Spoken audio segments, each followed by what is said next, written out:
So just looking around in here and checking the vacuum lines, all that stuff. And this is the exhaust valve. And I don't know if you can see down there, but it's completely off. So we got to take care of that and see if that solves our misfire.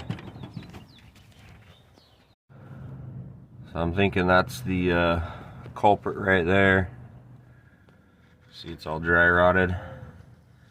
And this little valve here sits on the exhaust.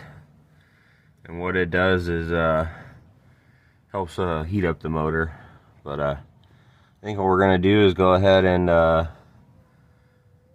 cap it on the top side for testing and see if that fixes our issue.